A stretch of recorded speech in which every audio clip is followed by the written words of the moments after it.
Hello friend, welcome to all. Today is our lecture on some example on synchronous machine. हमारा जो previous lecture था उसके अंदर हमने जो सिंक्रोनस मशीन है उसके अंदर जो बेसिक सिंक्रोनस मशीन है उसके बारे में जाना। फिर हमने जो सिंक्रोनस मशीन और इंडक्शन मोटर उन दोनों के बीच का डिफरेंस क्या है वो हमने देखा। सिंक्रोनस मशीन का कंस्ट्रक्शन जो है वो हमने ओवरऑल कंस्ट्रक्शन देखा और आउटपुट इक्वेशन जो है उसके बारे में हमने जाना। तो सिंक्रोनस मशीन के अंदर जो हमारा आउटपुट इक्वेशन है वो क्या है, Q is equal to C0 d2L NS। यही जो आउटपुट इक्वेशन हमने डीसी मशीन के अंदर भी फाइंड किया था और हमारा जो एसी मशीन इंडक्शन मोटर है उसके अंदर भी हमने ये आउटपुट इक्वेशन डिराइव किया था। तो यही आउटपुट इक्वेशन जो है वो हम सिंक्रोनस मशीन के अंदर यूज़ करने वाले हैं।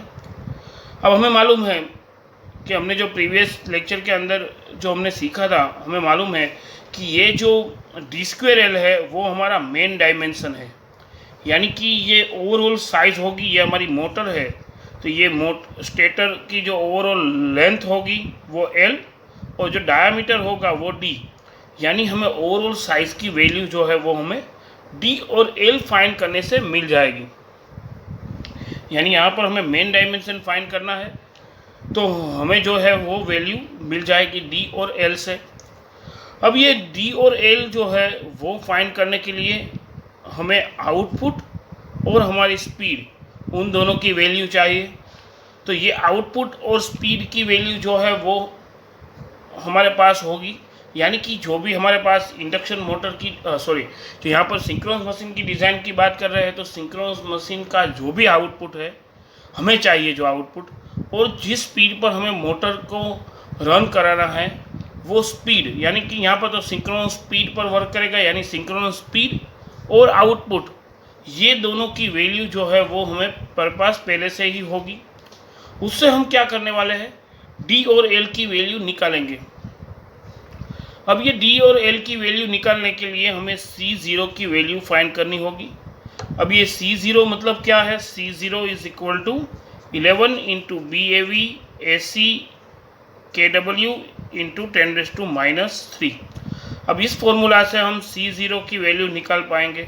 C0 जो है वो हमारा आउटपुट कोएफिशिएंट है, यानी आउटपुट कोएफिशिएंट की वैल्यू निकालने से हमें D और L दोनों के लिए एक वैल्यू मिलेगी।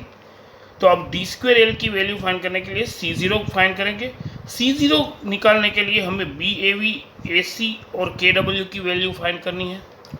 अब हमारे पास जो है जो भी हमारे पास मोटर है या फिर जो मोटर बनाने वाला है उसका अगर स्टेटर हो, रोटर हो या एयर गैप, किसी भी चीज़ की अलग अलग फ्लक्स डेंसिटी वैल्यू हमें मिलेगी, क्योंकि वहाँ पर MMF होगा और MMF जो है जो फ्लक्स ऑफ लाइन हमें मिलेगी उसके रिलेटेड हमें अलग अलग पार्ट की फ्लक्स डेंसिटी मिलेगी। अब ये फ्लक्स डेंसिटी जो है वो क्या है, यहाँ पर हमारा स्पेसिफिक मैग्नेटिक लोडिंग और स्पेसिफिक इलेक्ट्रिक लोडिंग, यानी कि BAV और AC। अब ये BAV जो है वो हमारा P⁵/πdl है और AC जो है वो फाइंड करने का फॉर्मूला है हमारा IZ इंटू Z/πd। यहाँ पर IZ इंटू Z जो है वो एक्चुअल में क्या है, हमारा number of conductor into current flowing from the conductor upon πd, यानी कि टोटल पेरिफेरी हमारे रोटर की। उसी तरह जो B एवरेज फाइंड करना यानी ओवरऑल फ्लक्स डेंसिटी, तो ये एवरेज फ्लक्स डेंसिटी फाइंड करना मतलब overall flux upon area. Flux density is equal to φ/a। So यहाँ पर फ्लक्स अपॉन एरिया जो है, तो फ्लक्स एक पोल का फाई जितना है या नंबर ऑफ पोल्स का हम लेंगे तो P⁵ जितना होगा डिवाइडेड बाई πdl, यानी हमारे रोटर स्टेटर का एरिया। तो ये जो हमें BAV और AC की वैल्यू है वो हमें यहाँ से मिलती है, या फिर जो हमारा आउटपुट है उसके ऊपर से हम जो स्टैंडर्ड वैल्यू BAV और AC की मिलती है उस वैल्यू को कांस्टेंट लेके हम C0 फाइंड करेंगे और C0 से हम D और L के लिए यानी कि d2L जो है उसके लिए वैल्यू निकालेंगे। अब डी स्क्वायर एल के लिए जो वैल्यू निकालेंगे वो वैल्यू डी और एल दोनों के लिए होंगी, यानी कि डी स्क्वायर एल की वैल्यू हमें मिलेगी, लेकिन यहाँ पर डी और एल दोनों अननोन होंगे। अब डी और एल की वैल्यू फाइंड करने के लिए हम जैसे डीसी मशीन या फिर इंडक्शन मोटर में जो फॉर्मूला रहते थे वही फॉर्मूला का यहाँ पर यूज़ करेंगे। और वो फॉर्मूला क्या था हमारा, L/τ रेशियो फाइंड करना। अब ये L/τ की जो वैल्यू है वो हम इंडक्शन मोटर के अंदर जो है वो 1 to 1.5 की तरह लेते थे। डीसी मशीन के अंदर भी हम जो है वो 1 से लेके 2 तक वैल्यू कंसीडर करते थे। यहाँ पर जो हमारा सिंक्रोनस मशीन है उसके अंदर भी हम ये वैल्यू जो है वो 1 से लेके 5 तक यूज़ करेंगे। तो जो भी वैल्यू हम यहाँ पर यूज़ करेंगे उसके डिपेंडेंट हमें एक L/τ की, सपोज यहाँ पर हम 2 कंसीडर करेंगे तो L is equal to 2T मिलेगा, यानी कि टो मिलेगा। ये टो जो है वो हमारा पोल पिच है। पोल पिच यानी क्या है, ये हमारा पोल पिच यानी कि 2 पोल के बीच का डिस्टेंस। यानी अगर हमारे पास ये टोटल पेरिफेरी हो रोटर की, उस टोटल पेरिफेरी में अगर हमने 4 पोल लिए हुए हैं तो ये 4 पार्ट में डिवाइड होगा, यानी 2 पोल के डिस्टेंस हमें मिलेगा। अगर यहाँ पर 8 पोल है तो सपोज ये 8 पार्ट में डिवाइड होगा, यानी ये टोटल पेरिफेरी फाइंड करने का फॉर्मूला क्या है, πd। उसको हम डिवाइड करेंगे नंबर ऑफ पोल, तो यानी p से, यानी अगर 4 पोल हो तो 4 से, 2 हो तो 2 से, इसी तरह πd/p फॉर्मूला से हम पोल p जो है वो फाइंड कर सकते हैं। तो ये सारे फॉर्मूला से हम डी और एल दोनों की वैल्यू फाइंड कर सकते हैं मेन डायमेंशन की। उसी तरह अगर हमें जो वैल्यू फाइंड करनी है अगर पेरिफेरल स्पीड की, तो पेरिफेरल स्पीड के लिए हमारे पास इक्वेशन है वी। पेरिफेरल स्पीड यानी क्या, VA डिनोट करते हैं हम, यानी पेरिफेरल स्पीड यानी πd/ns। सो इससे हम जो है वो हमारी पेरिफेरल स्पीड जो है रोटर की वो हम फाइंड कर सकते हैं। इस पेरिफेरल स्पीड जो है उसकी वैल्यू से हम रनवे स्पीड जो है वो फाइंड कर सकते हैं। तो वो सब हम कैसे करेंगे वो हम अब इस एग्जांपल को लेके देखते हैं। इसी तरह का हमने एग्जांपल डीसी मशीन के अंदर, इंडक्शन मोटर के अंदर और सिंगल फेज इंडक्शन मोटर के अंदर, सभी के अंदर हमने ये एग्जांपल किया हुआ है। उसी तरह का एग्जांपल यहाँ पर होगा। और जो मेन चेंजेस जो है वो इसमें हमारे जो L/τ रेशियो है उसकी वैल्यू के ऊपर डिपेंडेंट होगा। बाकी सब जो कैलकुलेशन हम करेंगे वो प्रीवियस जो हमने कैलकुलेशन की थी उसके ऊपर ही डिपेंडेंट होगी। तो पहले ये एग्जांपल क्या है और क्या कहना चाहता है पहले वो देख लेते हैं। तो determine the main dimension for a 1000 kVA 50 Hz 3 phase 375 RPM alternator. B average is equal to 0.55 Weber per meter square and AC is equal to 28,000. Use rectangular poles and assume a suitable value for the ratio L/2 in order to that bolt on the pole construction is used, for which the maximum permissible peripheral speed is 50 millisecond and the runway speed is 1.8 times the synchronous speed। यानी कि यहाँ पर हमें जो है पहले तो main dimension की वैल्यू फाइंड करनी है, यानी कि डी और एल जो है वो वैल्यू फाइंड करनी है। उसके बाद जो है वो हमें पेरिफेरल स्पीड फाइंड करनी होगी। पेरिफेरल स्पीड हमें अगर मिल जाए, उस पेरिफेरल स्पीड से हमें जो है वो हमारी जो पेरिफेरल स्पीड मिलेगी वो सिंक्रोनस स्पीड पर मिलेगी। उसको हम 1.8 से मल्टीप्लाई करेंगे तो हमें रनवे स्पीड जो है उसकी वैल्यू मिलेगी। और वो जो हमें स्पीड मिलेगी वो हमारी परमिसिबल जो पेरिफेरल स्पीड है यानी कि 50 मिलीसेकंड, उसके ऊपर नहीं जानी चाहिए। यानी अगर उसकी वैल्यू जो है 50 से नीचे होगी, 50 से नीचे यानी 45, 49, 40, 30 जो भी हो, तो वहाँ तक ही हम परमिसिबल लिमिट तक ही हमारी जो वैल्यू है स्पीड की वो कंसीडर कर सकते हैं। तो हमें यहाँ पर पहले डी और एल फाइंड कैसे करते हैं वो देखते हैं, फिर बाद में वी ए फाइंड करेंगे यानी कि पेरिफेरल स्पीड फाइंड करेंगे। उसके बाद हम रनवे स्पीड फाइंड करेंगे और उसको कंपेयर करेंगे हमारी जो 50 मिलीसेकंड से कम है कि नहीं। तो इस एग्जांपल में हमें ये करना होगा। तो पहले इस एग्जांपल के अंदर हमें क्या कौन से फॉर्मूला यूज़ करेंगे वो देख लेते हैं। तो पहले यहाँ पर हम जो है पहले हमारा Q is equal to C0 d² LNS जो फॉर्मूला है वो यूज़ करेंगे। उस फॉर्मूला के पहले हमें क्या चाहिए, सिंक्रोनस स्पीड यानी NS की वैल्यू हमें चाहिए। तो सिंक्रोनस स्पीड जो हमें फाइंड करनी है, यहाँ पर हमें 375 RPM के अंदर वैल्यू दी गई है, तो उसको हमें RPM में से RPS में फाइंड करना है, यानी हमारी RPS में स्पीड जो है वो फाइंड करनी है। तो यहाँ पर NS जो है वो हमें कितना मिलेगा, ये 375 हमारा RPM है, उसको हम 60 से डिवाइड करेंगे तो हमें RPS में वैल्यू मिलेगी। तो ये जो हमें NS की वैल्यू मिलेगी इज इक्वल टू 6.25 RPS। तो यहाँ पर हमें जो NS की वैल्यू है वो मिल गई है। अब यहाँ पर NS फाइंड कर लिया है। अब दूसरा हमें क्या फाइंड करना है, Q और C0। तो Q की वैल्यू यानी हमारा आउटपुट, तो वो हमें वैल्यू जो है वो हमारे पास है कितनी है, 1000 kV है। अगर यहाँ पर जो किलोवाट में वैल्यू दी गई होती तो वो क्या होता, वो हमारे जो मोटर है उसके लिए हमारा इनपुट हो जाता। तो उसकी वैल्यू आउटपुट फाइंड करने के लिए हम जो है वो इफ़िशियंसी का यूज़ करते थे, पावर फैक्टर इफ़िशियंसी से हम जो है वो आउटपुट की वैल्यू निकालते थे, जो हमने अभी तक के जो एग्जांपल किए थे उसके अंदर। यहाँ पर हमें डायरेक्ट जो है वो KVA में आउटपुट दिया हुआ है, तो इसको हमें कहीं पर भी कन्वर्ट नहीं करना होगा, इसलिए हमने Q की जगह पर डायरेक्टली 1000 kVA कंसिडर कर लेंगे। तो अब Q की वैल्यू भी हमारे पास है, NS की वैल्यू जो है वो हमने यहाँ पर फाइंड की है 6.25 RPS। अब C0 जो है यानी कि हमारा जो आउटपुट कोएफिशिएंट है उसकी वैल्यू हमें फाइंड करनी है। तो अब C0 की वैल्यू फाइंड करनी है, तो उसके लिए फॉर्मूला क्या है हमारे पास, तो C0 फाइंड करना मतलब हमारा फॉर्मूला है 11 × kW BAV AC × 10⁻³ तो यहाँ पर पहले तो kW यानी कि वाइंडिंग फैक्टर।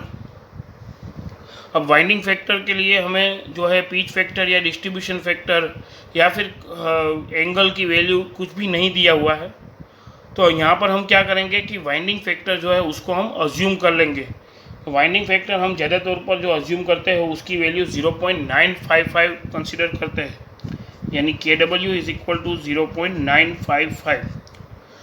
तो KW की वैल्यू हमने अज्यूम कर ली है। उसके बाद उसके अंदर BAV और AC, तो जो हमारी स्पेसिफिक मैग्नेटिक लोडिंग की वैल्यू हमारे पास है BAV यानी 0.55 वेबर पर मीटर स्क्वायर, और AC की वैल्यू हमारे पास है 28,000। तो दोनों की वैल्यू जो है यहाँ पर हमारे पास है। तो उन सभी की वैल्यू से हम पहले C0 की वैल्यू निकाल सकते हैं। तो अब C0 की वैल्यू कैसे मिलेगी वो देख लेते हैं। तो C0 बराबर यानी कि output coefficient is equal to 11 × BAV × AC × KW × 10⁻³। अब 11 × BAV की वैल्यू है 0.55, AC की वैल्यू है 28,000, KW 0.955 जो हमने अज्यूम किया था, इंटू 10⁻³। तो इससे हमें C0 की वैल्यू जो है वो मिलेगी 162। तो ये हमें हमारा आउटपुट कोएफिशिएंट जो है वो मिल गया है। अब आउटपुट कोएफिशिएंट मिल गया है, NS भी मिल गया हमारे पास 6.25 RPS में, और Q जो है वो हमारा 1000 है KVA में। तो अब इससे हम जो है वो आउटपुट इक्वेशन में अगर पुट करेंगे तो d²L फाइंड कर सकते हैं। Q is equal to C0 d² NS, यानी d²L is equal to Q upon C0 NS। अब Q यानी 1000, C0 जो है यानी 162 इंटू NS यानी 6.25। तो इससे हमें जो है वो d²L की वैल्यू मिलेगी, वो कितनी मिलेगी 0.987 मीटर क्यूब। तो ये d²L की वैल्यू हमें मिली, इसको हम इक्वेशन नंबर 1 कह देंगे। अब ये जो डी स्क्वायर एल की वैल्यू हमें मिली, उस दोनों में डी और एल दोनों अननोन है, तो अब हमें डी और एल दोनों की वैल्यू फाइंड करनी है। तो उसके लिए हम पहले ये इक्वेशन 1, अब उसी तरह का दूसरा इक्वेशन नंबर 2 फाइंड करेंगे, और उससे हम जो है वो इक्वेशन 1 और 2 दोनों को सोल्व करके हम डी और एल की वैल्यू निकाल सकते हैं। तो पहले हमें मालूम है कि अब दूसरा इक्वेशन फाइंड करने के लिए हम L/τ रेशियो का यूज़ करेंगे। अब L/τ रेशियो जो है वो हमारे पास डेटा में दिया गया नहीं है। हमारे पास अगर डेटा में अवेलेबल ना हो तो हम क्या करेंगे, उसकी वैल्यू अज्यूम कर लेते हैं। तो यहाँ पर L/τ की वैल्यू हम 2 अज्यूम कर लेंगे। तो अगर L/τ की वैल्यू जो है वो 2 है, तो यानी टोक जो है उसकी वैल्यू क्या है, πD/P इज इक्वल टू 2, यानी L is equal to 2 into πD/P। P यानी नंबर ऑफ पोल। तो नंबर ऑफ पोल हमारे पास अवेलेबल नहीं है, तो उसके लिए हमें क्या करना होगा, हमारे पास सिंक्रोनस स्पीड का इक्वेशन है NS is equal to 120 F/P। यहाँ पर 120 फ्रीक्वेंसी जो है 50 हर्ट्ज, पोल तो हमें फाइंड करना है, और स्पीड की वैल्यू जो है वो 375, यानी नंबर ऑफ पोल की वैल्यू हमें मिलेगी 120 इंटू 50 डिवाइडेड बाई स्पीड यानी 375। तो नंबर ऑफ पोल की वैल्यू हमें मिलेगी 16। So P is equal to 16 number of pole. तो यहाँ पर हमने नंबर ऑफ पोल की वैल्यू निकाल ली है। अब ये नंबर ऑफ पोल की वैल्यू हम यहाँ पर पुट करेंगे, तो हमारे पास L is equal to 2 pi into D upon 16 आ जाएगा। अब 2 पाई अपॉन 16 की वैल्यू निकालेंगे तो वो हमारी होगी 0.393 डी। तो अब ये इक्वेशन नंबर हमें 2 मिल गया है। पहला हमें D square L is equal to जो वैल्यू मिली थी वो इक्वेशन नंबर 1, और L is equal to 0.393 D मिला वो इक्वेशन नंबर 2। अब हम इक्वेशन नंबर 2 जो है उसकी वैल्यू जो है वो इक्वेशन नंबर 1 के अंदर पुट करेंगे। तो अब हम करके देखते हैं। तो इक्वेशन नंबर 1 हमारा था, यानी D square L is equal to 0.987, उसके अंदर इक्वेशन 2 की वैल्यू यानी एल की वैल्यू पुट करेंगे। एल इज इक्वल टू क्या है हमारा 0.393 D, 0.393 D is equal to 0.987, यानी डी क्यूब बराबर 0.393 0.987, यानी जो उसकी वैल्यू यानी डी क्यूब बराबर क्या मिलेगा 0.987 डिवाइडेड बाई 0.983, यानी D is equal to under cube 0.987 0.393, यानी डी इज इक्वल टू हमें वैल्यू मिलेगी 1.36 मीटर, 1.36 मीटर। तो ये जो हमें वैल्यू मिली वो डी की वैल्यू मिल गई है यहाँ पर। अब हमें एल की वैल्यू फाइंड करने के लिए डी की वैल्यू हम इक्वेशन 1 के अंदर पुट करेंगे। तो इक्वेशन नंबर 2 के अंदर पुट करेंगे तो L is equal to 0.393 D. अब 0.393 डी यानी 1.36, जो हमें एल की वैल्यू मिलेगी वो होगी 0.526 मीटर। तो ये हमें एल की वैल्यू मिल गई है। तो यहाँ तक हमने जो है मेन डायमेंशन जो है उसकी वैल्यू फाइंड कर ली है, डी यानी 1.36 मीटर और एल यानी 0.526 मीटर। तो डी और एल दोनों की वैल्यू हमें मिल गई है। अब हमें जो है वो पेरिफेरल स्पीड की वैल्यू फाइंड करनी है। अब पेरिफेरल स्पीड की वैल्यू फाइंड करने के लिए कौन सा फॉर्मूला है हमारे पास, peripheral speed V is equal to pi D N S. अब ये पेरिफेरल स्पीड फाइंड करना मतलब डी की वैल्यू, तो हमने डी की वैल्यू तो अभी फाइंड की, वो कितनी है 1.36, और N S synchronous speed in RPS वो कितनी है 6.25, तो पाई इंटू 1.36 इंटू 6.25, तो जो हमें पेरिफेरल स्पीड है उसकी वैल्यू मिलेगी 26.7 मीटर पर सेकंड। तो ये हमें 26.7 जो है पेरिफेरल स्पीड की वैल्यू मिल गई है। अब हमें हमारी जो रनवे स्पीड है वो हमारी सिंक्रोनस स्पीड पर जो रनवे स्पीड की वैल्यू हमें मिलेगी वो 1.8 टाइम्स है, यानी 1.8 इंटू 26.7। सो 1.8 इंटू 26.7 हमें कितनी वैल्यू मिलेगी 48 मीटर पर सेकंड। तो यह रनवे स्पीड जो है उसकी वैल्यू हमें मिली है 48 मीटर पर सेकंड स्क्वायर। और हमें डेटा में दिया गया है कि जो मैक्सिमम परमिसिबल पेरिफेरल स्पीड है वो 50 मिली सेकंड से ऊपर नहीं होनी चाहिए, यानी ये 50 जो है वो मैक्सिमम स्पीड है। तो ये 48 स्पीड हमारे पास आई है, तो 48 जो है वो हमारी कम है 50 मिली सेकंड से, यानी जो है वो हमारी जो स्पीड है वो बिलो 50 होने के कारण क्या है कि जो कंस्ट्रक्शन है ये हम यूज़ कर सकते हैं। और हम